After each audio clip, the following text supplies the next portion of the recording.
sideways or? This is whichever way you want it. I gotta get it both. Sideways. I'm just gonna start recording now, right? Grab that. Yeah, do it. Wait a minute, you can't. You need the code for that phone. We live right now. Where'd he go? Call him. Oh, Red. What are you doing?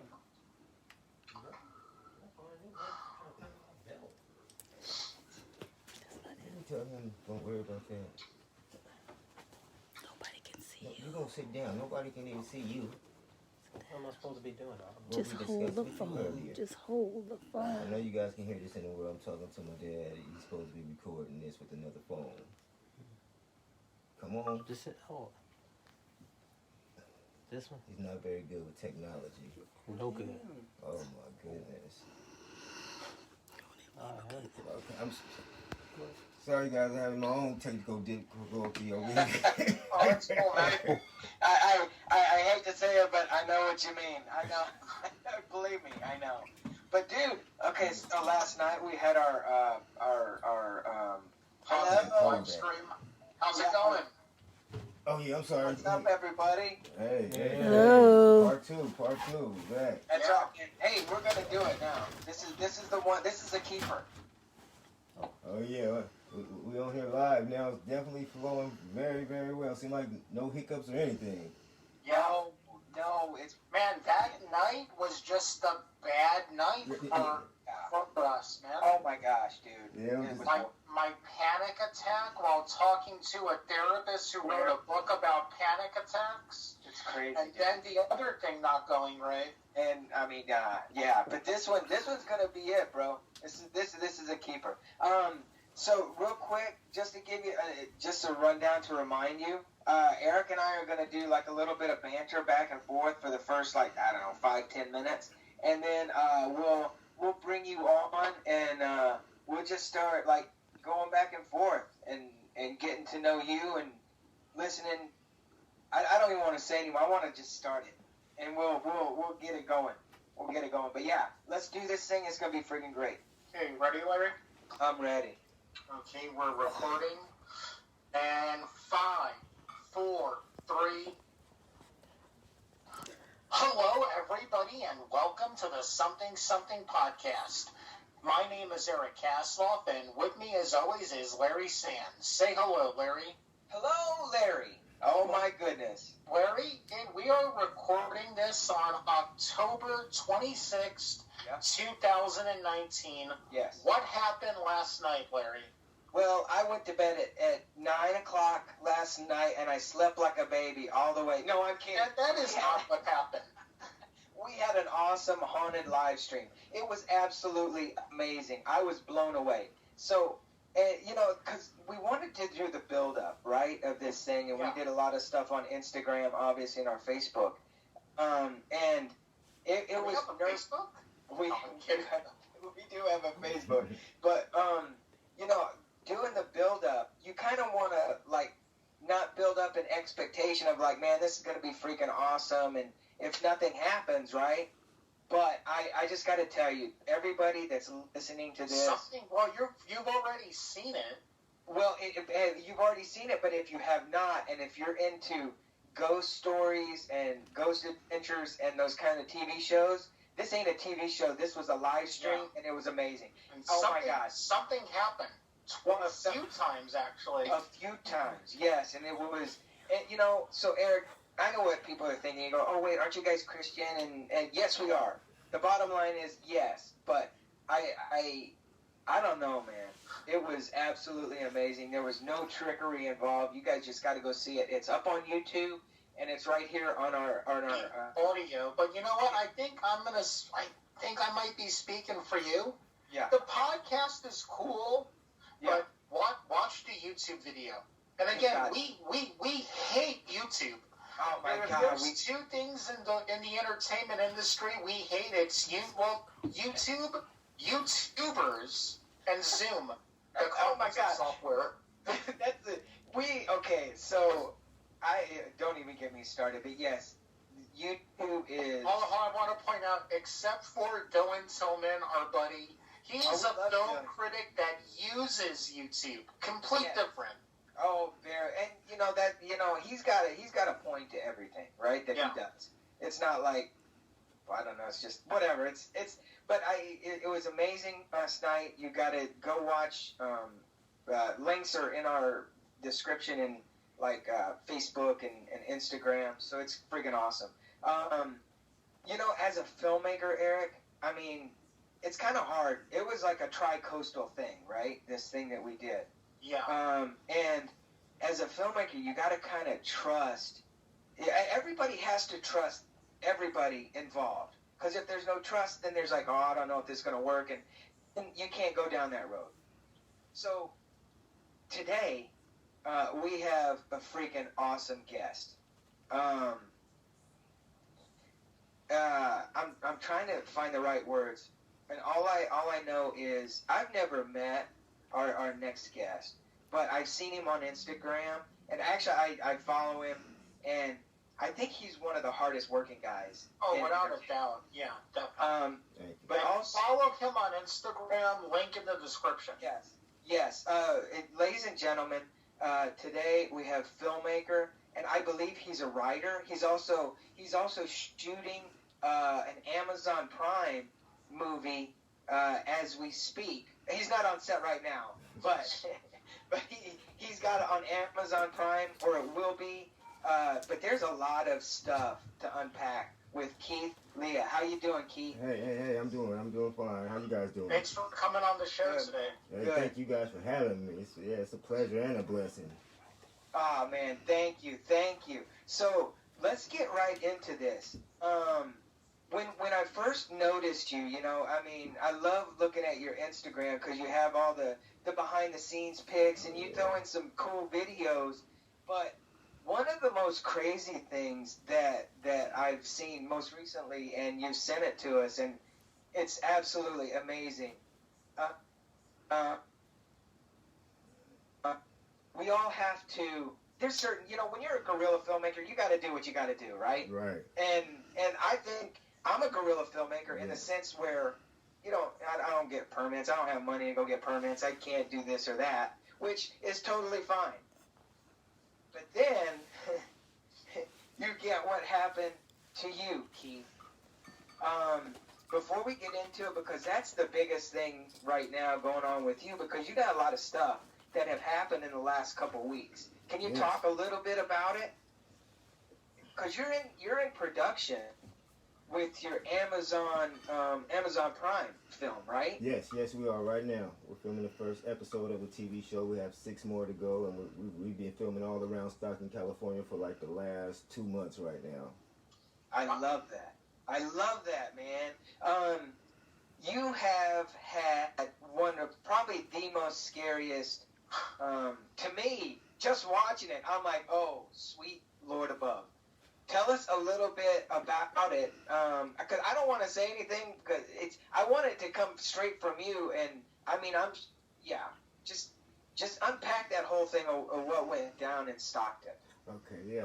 Well, a few weeks back, my crew, my cast, we're filming for our Amazon Prime TV show, which is 6 episodes, called The West Coast American Dream, and we were out there. We had decided that we were going to use this one location, which is a neighborhood liquor store called Michael's Market in our neighborhood. So we knew that we were going to be using prop guns, but not actual prop guns, airsoft. So we wasn't using guns with blanks or anything. So all you can hear is really the air of them coming out.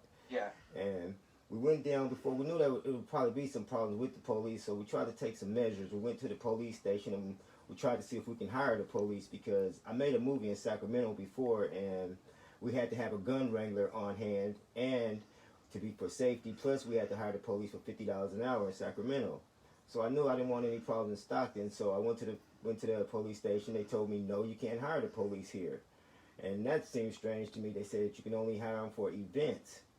So they never mentioned that you can call in or anything like that when I was there. They just said that if you're not using guns with blanks and anything like that, then you should be fine on private property with airsoft guns and stuff. So Yeah. So yeah, we went that way. So the day we planned our shoot is about few weeks later. So we planned the shoot. We got the permission from the store owners because I knew them been going there since I was a kid to the same liquor store in the neighborhood. So I knew them. So we had the approval. They're like my family.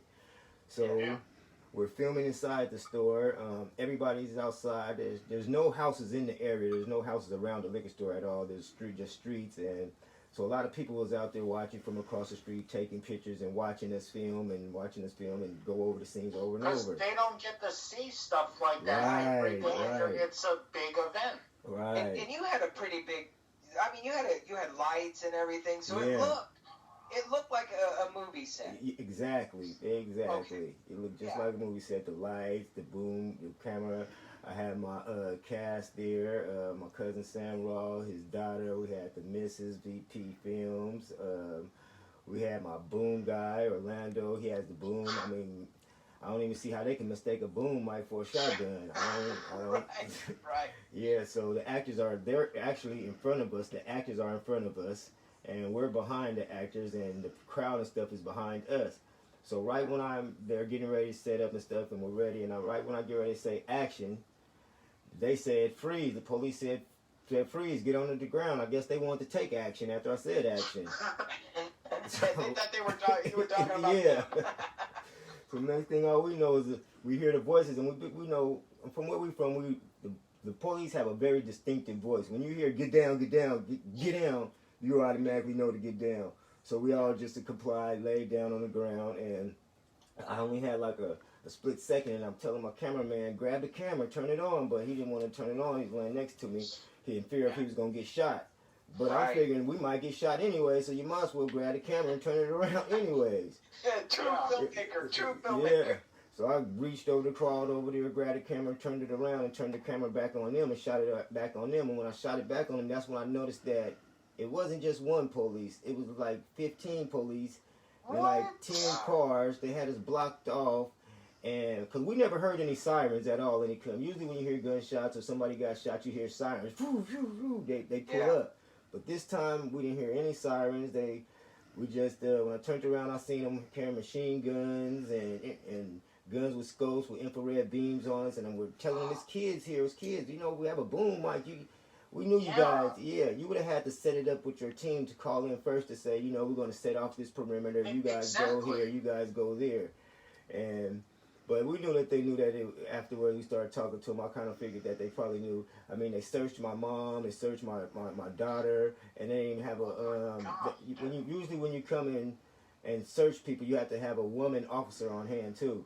So they didn't have a woman officer on hand or anything like that. And at the end of the video, I was trying to tell the officer, but we couldn't tell him. He was saying, "Why don't you guys call in? Why don't you guys call in?"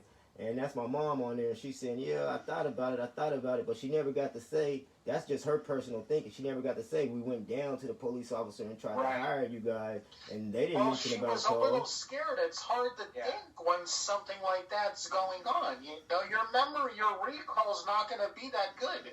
Exactly. Because that day, if another car would have backfired, it would have been a lot worse. It would have been a lot of tragedy. Oh my God. Yeah, it would have been. Oh my God. Because they had machine guns that you're not even supposed to ride around in the car with. Usually you can ride around with a shotgun, but you can't ride around with a assault rifle. So that's how I knew it was some type of other.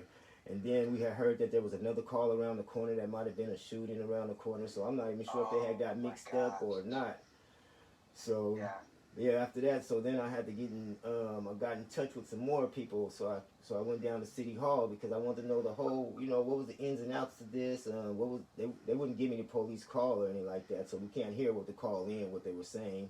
But I wanted to know what made them really want to come that aggressively. I could understand, and there's a guy running a show out here called 209 Times, and he put us out there, and he got like 20-something thousand views, and he was saying that, what did you expect to happen to you in Stockton? Well, I didn't expect to get killed over doing a TV show or come out forcefully.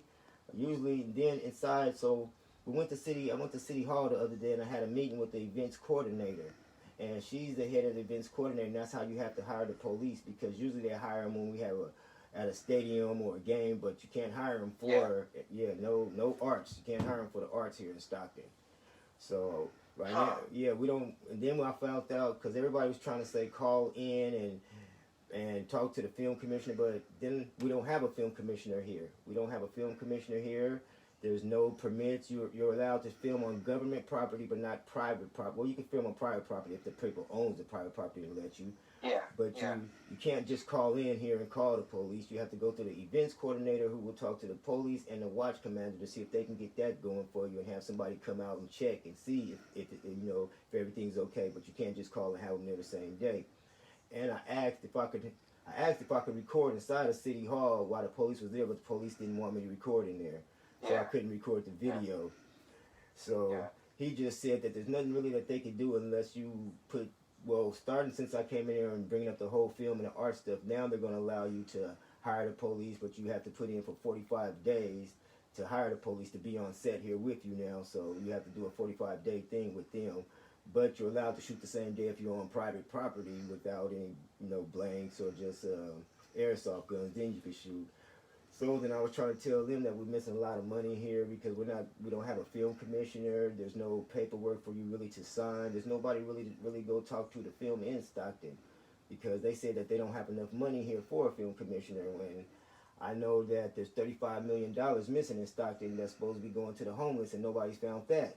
So there's money here for the arts. They're just not really digging in deep into it and stuff. And I was trying to tell them, well, maybe we need to talk to the film commissioner because you're the events coordinator, but we're missing the film arts projects, and we're missing a lot of things here because we don't have a film commissioner. Nobody can go out there and solicit jobs to Hollywood, to nobody to bring because they shot a lot of movies here in Stockton. They shot Porgy and Bess, Rampage. They shot even some of like the Raiders of the Lost Ark. They shot some of them scenes here. They shot a lot of movies here, and Northern California used to be called Hollywood North. It was North Hollywood. There used to be a lot of movies in Northern California shooting. But now, since recently, I guess when technology had changed, that's what sparked up the interest again with everybody buying cameras, because before everybody was shooting 16 and 35 millimeter film, and it was hard, and nobody wanted to pay for those big budgets. But now the budgets are getting smaller, and everybody got these Red cameras, Sony cameras, so you can bring all of that in, and you can still make it look like $1 million budget just with what you're working with. Yeah. So I was trying to talk to them about that, and they said that we're going to try to get together. I'm going to be meeting with my District 5. Her name is Christina Fugazi. She's over to District 5 over our area, and try to get with her and talk about how can we prevent this, because we don't want nobody else to go out there and be able to start filming with guns and get shot or anything like that. Yeah. So she said the only thing that they could do and provide me with is if I passed out flyers and made signs. And I'm like, that's okay, but what some people ride by them signs and won't see them, and I would rather have to hire the police in a quicker than 45 days, because if we just call in, you might have an off-duty police officer ride by and he sees something and it can go bad that way. Freaked out and everything else. Yeah. That's the one thing that as you talk, and in LA. They have, they have like, obviously they have the film commission, but for independent, dare I say, guerrilla artists to be able to coordinate that stuff, they have the permit offices, that go around, that you go to the permit office and they take the steps and they do all that stuff for you. And I'm telling you, man, it's occurring to me, the more that you talk and the more that you speak, not only are you the hardest working man in entertainment, you are absolutely one of the smartest men. Exactly, yeah. Because you're not just looking out for yourself, you're looking out for the filmmaking community at large. So when you were talking about the permits, I remembered, do you guys remember the movie Hollywood Shuffle, Robert Johnson? Yes. The way they filmed that, if you're a college student, you don't need a permit. So his whole crew got UCLA t-shirts so that if people said, where's your permit? Oh, we're UCLA students. We're doing a project. Okay. Yeah. See, that's one way to get around it, too. I think they shut that for like 100,000 or something, and I think they shut something like that. Yeah, he got mad at the industry and took it on his own and went out there and did it. Yeah, that's definitely one of the guerrilla filmmakers that got it off the ground. Yeah, that is definitely for sure. And as you keep talking, Keith, man, you have, it's always something how one step leads to another. It almost sounds like you could be the big push in getting this film commission, and it doesn't have to be a giant one. Right. I mean, you know, I think more than most people about, because you've been through it. I mean, Yeah. I think I think there's the learning aspect, because you can only learn so much, but then when you do it, it makes you even more knowledgeable. Yeah. And what I would suggest to you is, and you probably thinking about this, but it really dawns on me that you should actually take a big part in putting this together, because you're the one that's actually addressing all these. And dude, I mean, on Instagram, you have you walking out of City Hall, giving everybody an update, and I love that, man. And people love that. And I think Stockton will be a better place for it.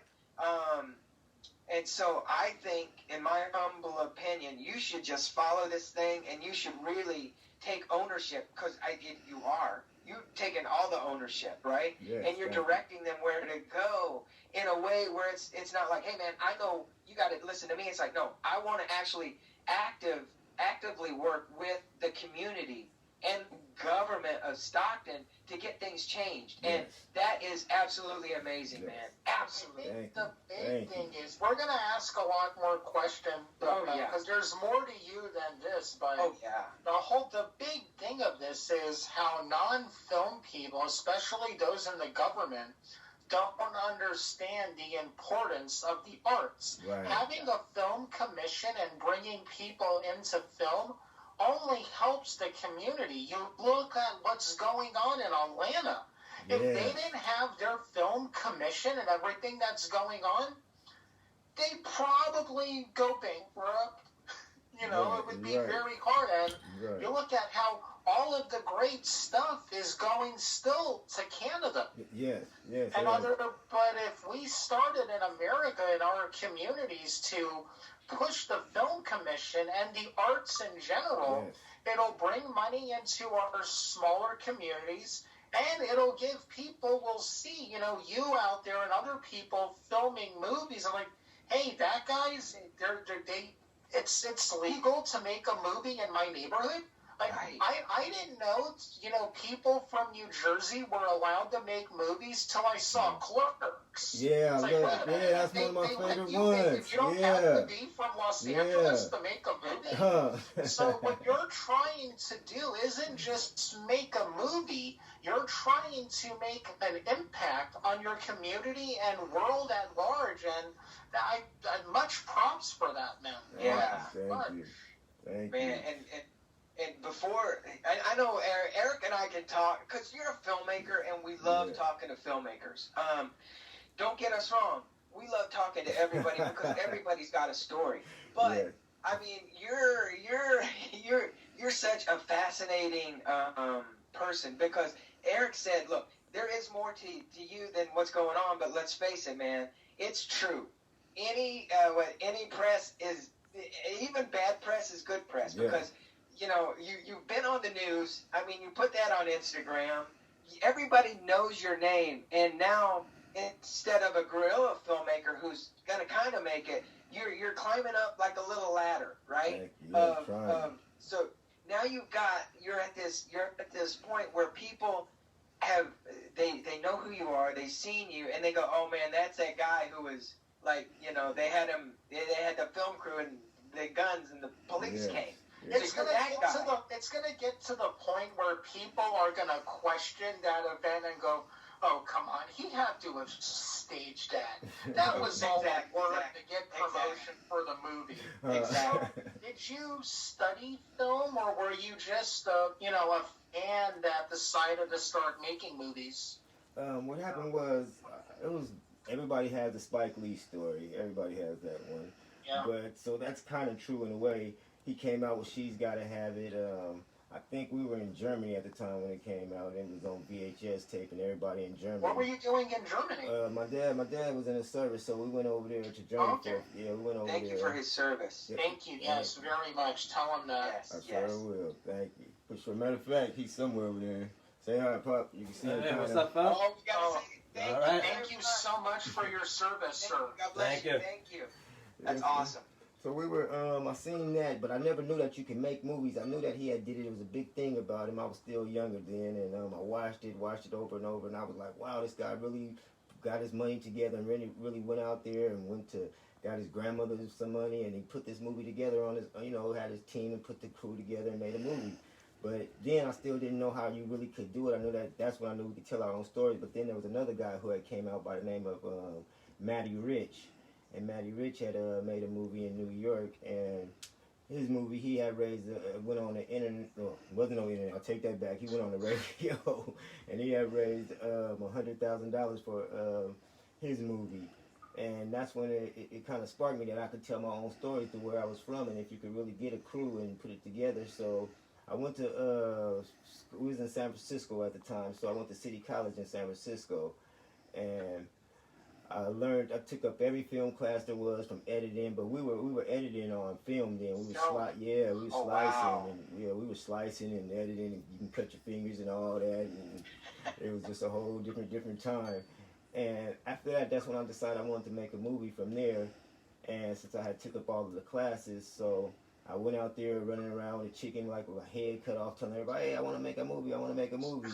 Ran into some people, they said, okay, you want to make a movie? Where's the script? I hadn't had a script. A what now? I love that. They was asking me, I was running around like a chicken with my head cut off in San Francisco, asking everybody, going to every arts thing, telling people I want to make a movie, how you make a movie. And then they were just like, okay, you want to make a movie? Where's the movie script? But I didn't have a movie script. So I had to go back. I just had an idea, so I had to go back like 4 or 5 months. And I went to the library. I didn't have a library card. I used to steal the books, but then I'd take them back after I was done reading them so nobody knew they was gone. So I didn't want to mess up nobody, couldn't get them. So I would read all of those, go to City College for the classes, and I had met a guy by the name of Armand Garrett, and he believed in me, and then by this time I had a movie script though, and it was called Inner City Life. And he read the movie script. It was about some people making it out of the streets and changing their lives, and he liked it, so we shopped it around San Francisco. We ended up getting Spice One to be in it. We was trying to raise, he's a well-known rap artist in the Bay Area by the name of Spice One, so he read it and he said he'll be in it. And from there, we was trying to raise $100,000, and over the year, it didn't happen, so we had to cut back on that, so that didn't happen. But so I just started interning still on like the I interned on the Panthers, interned on what was that Robin Williams movie, Mr. Doubtfire in San Francisco. I did Fillmore. I did a lot of interning in PA, but first I was interning, and then the people will see you interning in San Francisco, and then they'll hire you to become a PA after they see you could work for free. They'll hire you. So I started working on commercials and stuff. And at the same time, I still had the dream of making a movie because we couldn't raise that $100,000. So then I ended up moving back to Stockton. And from Stockton, I moved to Hollywood. And then after that, I tried that whole machine out there for 2 years, and was out there. Matter of fact, my ex, I was out there with one of my ex-girlfriends, and she was doing the movie thing. She went on to write and direct a movie with Monique, and she made a big budget movie though. Yeah, it was called what is it? Fat Girls? I think it was Fat Girls. She had made a movie. Oh, wow. Yeah, but I had to come back to Stockton, but I learned the Hollywood game and the machine and all that, so I came back to Stockton, and I was wondering how could I make a movie. And if I'm making an inspirational street movie, then who would give me the money for that? So I thought maybe a rap company would. So there was a rap company in Sacramento, and I went and talked to them. And actually, they came to my neighborhood, and it was a rap company, and I knew that they had millions of dollars. And the guy, I listened to their music all the time, even before I met him, and they were called Black Market Records, and Cedric Singleton, and I talked to him and gave him the movie script. He believed in the movie script, and he said if you write one for one of my artists, then we'll make the movie. So he had an artist on his label by the name of Chopper, and I went with him and I sat and we got together and we wrote up I wrote up a story. I took all his ideas, put them all down in a notebook and went back to my house, wrote up the whole format and all of that, wrote it up, dialogue, came back and let both of them read it, the owner and him, they both agreed. So then that's when I got the green light to make my first movie, which was called Greedy. And this is actually this was my first one right here. It was, wow, yeah, 7 years ago. A few years ago. So then after I I'm made... looking it up on IMDb right now. It looks really cool. Okay, thank you. Yeah, I made that one. We traveled with that. I did the Cannes Film Festival 10 days, the Hollywood Black Film Festival, San Francisco Black Film Festival, Las Vegas Film Festival, Sacramento Film Festival, and I think Nebraska Film Festival we did.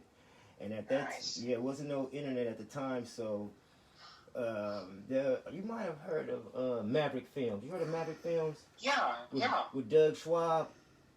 Yeah. Okay, yeah, I know Doug Schwab. Me and Doug Schwab, we met in Santa Barbara at a hotel, and Doug, he wanted to buy this movie. They wanted to buy it. He brought out a whole catalog of over 100 movies and stuff, and he was telling me that they don't give you percentage. That they just buy every movie out front. They'll give you $20,000, $30,000. He wanted to give us $70,000 for this movie, but I couldn't take it because I'm not the owner of the movie. I'm a hired gun, writer, director, and producer. I'm just on the back end. So he didn't want to take the deal because the internet was just getting ready to start kicking up, and he didn't want to just take that upfront money and didn't have no percentage or anything, no points. So the owner never took the deal, but he ended up putting the movie on Amazon.com, and it's still on there right now. So it's on Amazon.com. He never put it on any streaming sites yet, so it never came out on any streaming sites. But our situation didn't work out because of the paperwork, so I had to leave that company. So the situation didn't work out. So right now we're still trying to go through that, which collecting your money is something else. Yeah, we'll figure that out. Yeah, collecting your money. So I had to leave that company and regroup, and after that, I went to City College because the technology had changed, and I came from the film world, so technology was changing. So I had to jump into communication classes and go get an AA in communications and learn Final Cut and learn how to edit and all that. And HD was coming because nobody wanted to shoot with the tapes of 3C CD no more. So everything I remember those days. Everything was jumping. So then I ended up making this, got with my friends, and I made this graffiti movie. We made this Films of Fury. And it wasn't that, this movie is not that good, because it was hard for me to make, because when I was at City College, my last semester, we were supposed to make this movie, but my professor told me, well, Keith, we're not going to make your movie, we're going to make a movie that I wrote, and it's called Something Sunshine right now for radio. So I wasn't able to use the school equipment that they had brand new and all the big time stuff that they had, so I wasn't able to use that. So I just went out and bought my own camera then, and then I shot this graffiti movie. The graffiti movie wasn't that good, but I was still able to hold the story from beginning to end. And I was wondering at the time, how would I get this out to the world just like everybody else? And I met some people up in Hollywood, and they didn't charge me anything. They're just helping me get my stuff out, and they're making sure that everything is conformed, and I can get it on the Amazon and get it out there to the world. And if I wanted to go to Hulu, or if you want to go to iTunes movies, all that's there for me. But right now, I did that.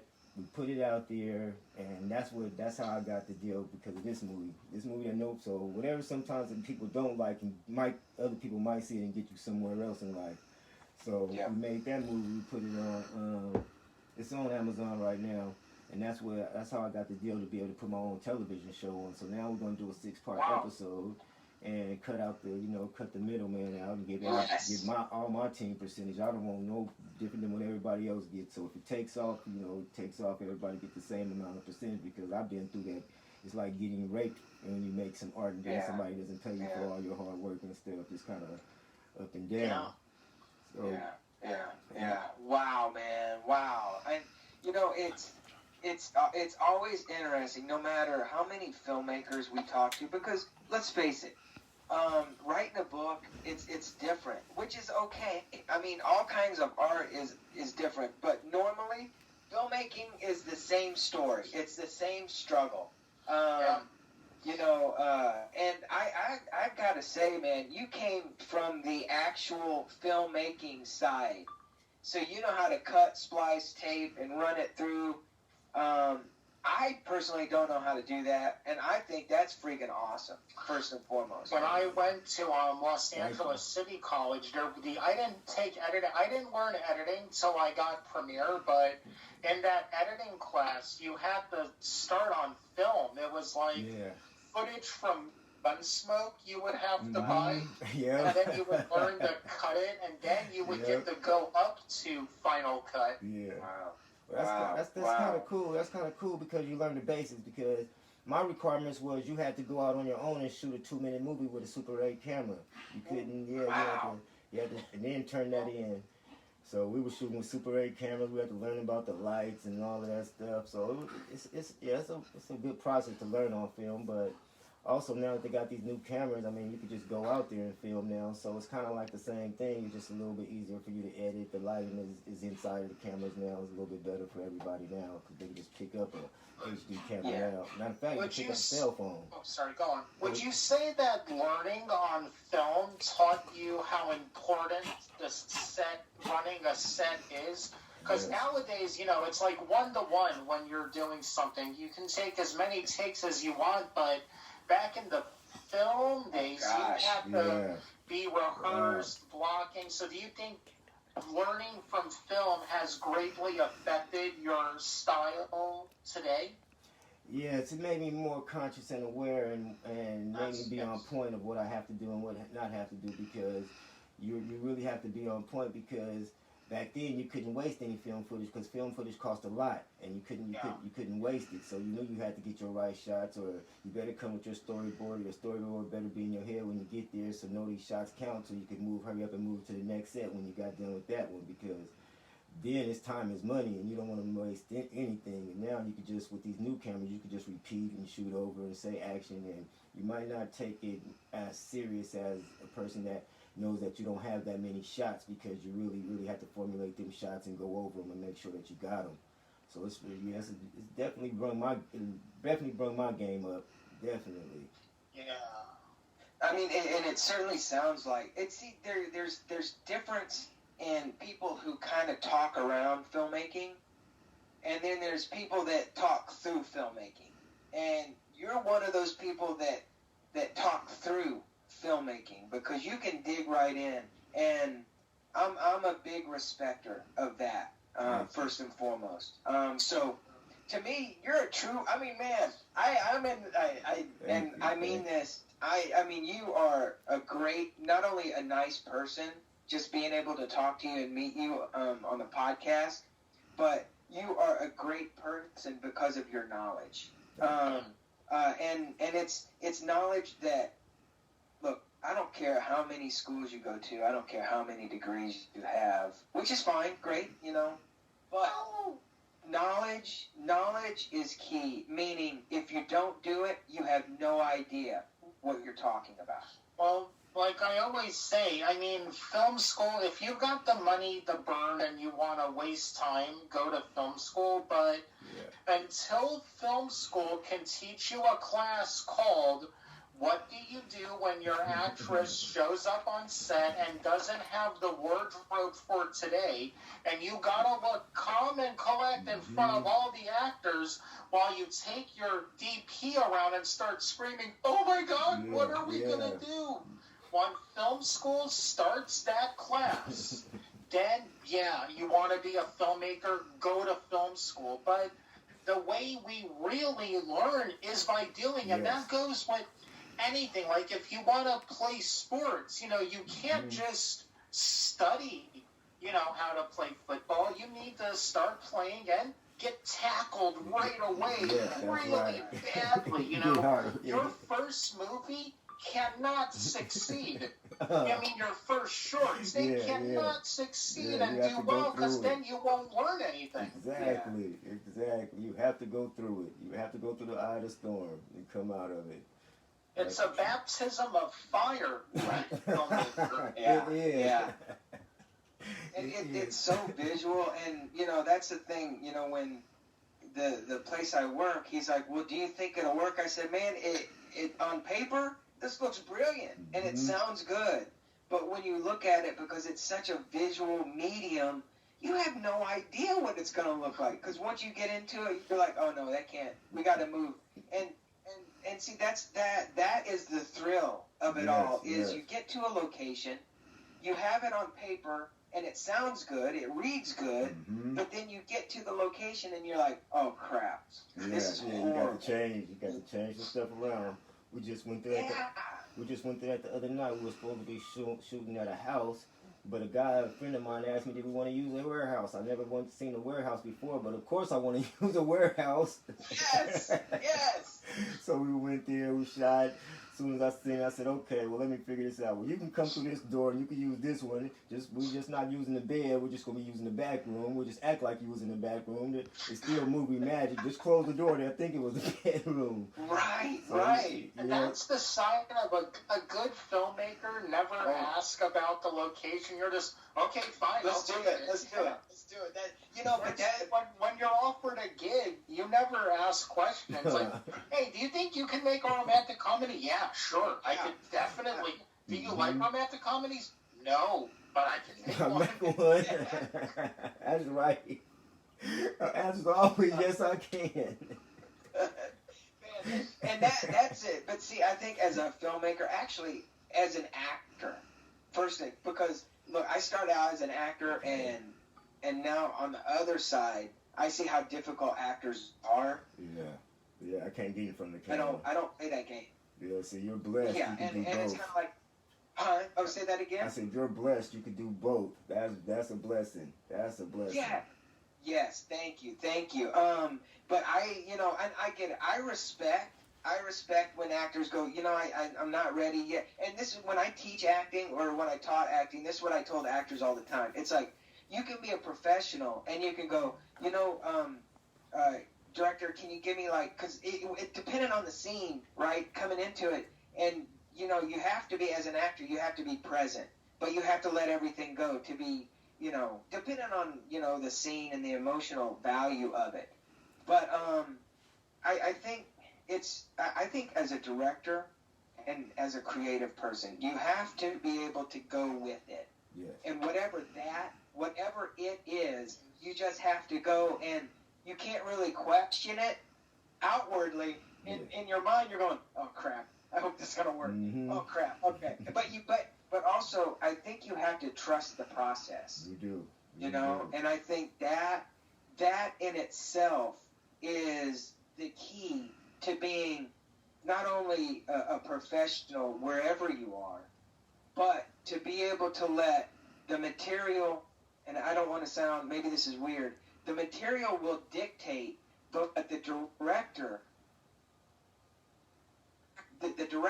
will facilitate what the actor needs to bring. Yes. Does that make sense at all? Yes, it does. He will bring That's it so out weird. of it. Yes, he'll guide you. They will guide you. The director will guide you. And you can get, a lot of directors, you get some that's like straight paper and you have to say them lines exactly the way they want. And then you have a lot of directors that's free and let the actors express themselves and come up with ad-libs, and they'll tell you what they think the character might want. And I don't turn down any ideas. If you're the actor and you think that you want to bring this character and got something you want to add to it, let's rock it. Let's rock it out. You're going to get the credit for it anyways, the director. Yeah. Yeah. Man, that dialogue was great. Yeah, I know, wasn't it? Yeah. How best can people, because I would really love the producers and the people that can make a difference. Once you send people to listen to this podcast and find out who you are and how you work, because man, I'll give you a reference right now. Like not even knowing how you work on set, but how you are right now, dude, you are really good. Thank you. I must say. Thank you. How can people best get a hold of you to contact you and start? I think that's the main thing. You're a proven person that you can do this. A proven commodity. Thank you very much. That's my word. A proven commodity, and that you know how to do what you're doing. But also, man, so how can people best get a hold of you? You know my social media accounts through Keith Lea Movies on Instagram. That's Keith Lea, Lea. Twitter, Keith Lea Movies. Facebook, Keith Lea Movies. All mine is under Keith Lea Movies, and that's how you can definitely reach me. You can look me up. You can Google me. I'm definitely on Google somewhere. But best right now is definitely through the emails at topfilmmaker.com. You can Gmail me. But that's just the social handles right now. Yeah. Or you can reach me through something podcast with Thank you. Well, and again, all of Keith's links will be in the description. And again, we will forward anything on. You know, we're following each other with Facebook buddies, so we'll pass anything along.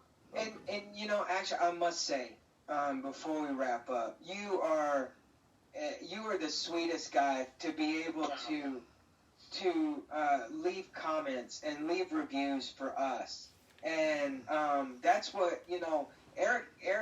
When Erick started talking to me about doing the podcast, this is what he wanted to do: is talk to people just like you, filmmakers that have a voice and projects that they need to get out, and it's very good for us to be recognized by you, because I mean, it goes hand in hand, so I can't say enough, so thank you very much. Yeah, I mean, I just want to say thank you guys both, and, you know, it really is a blessing, because when you get opportunities like this, it can be nothing but the creator, because he puts everybody's path in each way for a reason.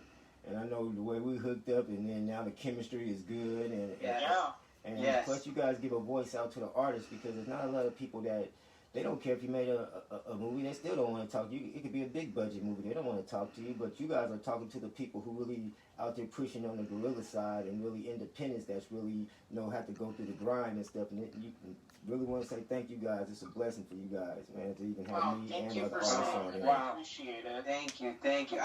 Keith, I can tell you, we will be working together on a movie someday. Oh yeah, man. I'm putting it out there right now. Well, I was going to say this: by this time next year, you could watch Keith's series on Amazon, watch Larry's movie on Amazon, and in the middle of that, watch my short film on Amazon. Yes, congratulations to you. Congratulations, that's big. Thank you. That's really nice. Man, I'm going to say this. Her name was Samantha, didn't get released, it escaped.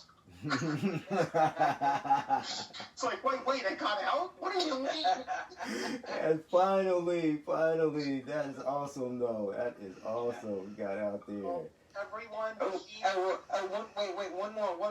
I know I mean, this has been a great interview, and I just want you to know, Keith, right now, whenever your series comes out, I want you to come back on and I maybe even have like a couple of actors with you, and we can talk about the series, and we can point to people to go watch your series. Yes, thank you. We need to keep in contact. You have got I'm a big fan, so we're gonna have our social media kind of blowing you up. So yeah, just thank you for coming on tonight, man. Thank you very much. Yeah, I hope you guys get to watch it, because we have a great cast. I mean, all the people from Stockton, from the Missus, she's an artist, singer, writer, rapper, producer, now actor. Sam Raw, he's a local artist. He has his son his son is on TV, did a few things called Bud Awesome, and his daughter, she acts. So we got them, and we also got my cousin Quincy. We have who else? We have Quincy, QP. We have QP on there. So we have all these people are real artists from around Stockton. So everybody knows all of these people that's in the movie. TV show, which is called The West Coast American Dream. Okay, so all these, you guys get to see them, but they really are very talented people, and they're working hard themselves to even be actors and put themselves out there for the world to see them too. So I hope you guys get to see them. Bless you guys. Bless you guys. Thank you so much for coming on tonight. Can't wait to talk to you and come back on. Remember, don't hang up when we sign off. Okay. Everybody, thank you so much for listening. Keith, thank you so much for coming on. And like we said, anytime you want to come back on to talk about anything, movies, TV, anything that's on your thank mind, you. let That's us a know blessing. and we will set it up. And remember, everybody, in closing, be excellent to each other. That's right. That's right. And I am going to keep saying that till right. Keanu Reeves sues me. Wow, dude. That was a great interview. Thank you so much for coming on, man. Thank you. Love talking to other filmmakers that love the arts of film. That's a blessing. Yeah, it's because we talk to a lot of writers a lot, so when we get to have filmmakers on, we're like little kids in a playground meeting a new friend. We're really excited. I'm the same way too. I never really meet any other really filmmakers besides myself around Because here. we're not that much social people unless you're meeting someone at a festival. That's really the only time you get to connect with a filmmaker. Yeah. Yes, you're definitely right. Hey, I was going to ask you, Keith, would you be able to do like a little, like an ID tag? Just say, just tell us your name and your production company, and then you're listening to the Something Something podcast. I sure can. Wait, hold on. And I'm recording now. Okay, my name So let me is... give you a countdown. Okay. 5, 4, 3. Hi, my name is Keith Lea. You are listening to the Something Something podcast and watching the Something Something podcast. The name of my company is Golden State Films, and I wish everybody out there that's in the arts and love the arts much success. And listen to the Something Something podcast, always. Awesome. Thank you, man. That was great. That was freaking awesome. Thank you, That was guys. great, man. Thank you. Thank you. Keith, for real. Whenever, and, if you have any updates or anything, dude, you got to come back and let us know how everything is going. Yes. With the city. Oh, yes.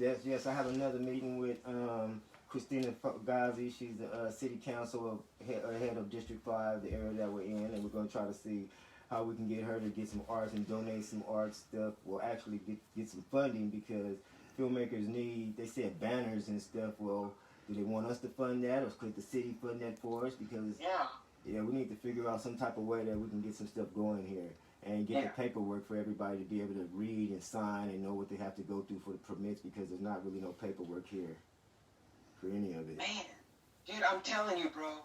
If we can help out in any way, let us know whatever we can do for you. Thank you. I don't know if you do graphics, but if you need a graphic or some kind of whatever, I'd love to help, bro. Thank you, brother. Thank you, brothers, for sure.